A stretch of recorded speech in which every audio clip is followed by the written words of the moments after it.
मुख्यमंत्री देवेंद्र फडणवीसांनी शरद पवारांना जोरदार प्रत्युत्तर दिलं आहे। शरद पवार यांनी एकूण मतटक्क्यांबद्दल काही आक्षेप व्यक्त केले।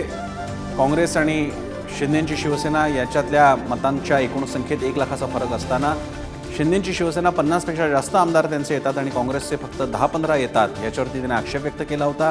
मतदानाच्या प्रक्रियेबद्दल सुद्धा काही त्यांचे प्रश्न होते। मात्र आता फडणवीस म्हणाले की आपण ज्येष्ठ नेते आहात, जनतेची दिशाभूल करू नका असं शरद पवार यांना त्यांनी उत्तर दिलंय। उद्या शरद पवार हे मार्कडवाडीमध्ये जाणार आहेत आणि तिथे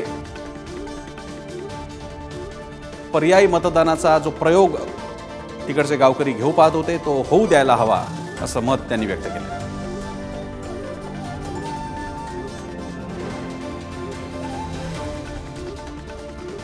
सुशांत सावंत आपले प्रतिनिधी आपल्याला याविषयी अधिक माहिती देत आहेत। सुशांत, आपण जर बघितलं असेल तर कुठेतरी देवेंद्र फडणवीसांना आता ट्विट केलेलं आहे आणि त्या ट्विटमध्ये म्हटलंय की त्यांनी शरद पवारांना ट्विट करून म्हटलंय की शरद पवार साहेब, आपण ज्येष्ठ नेते आहात, किमान आपण तरी देशातील जनतेची दिशाभूल करू नका।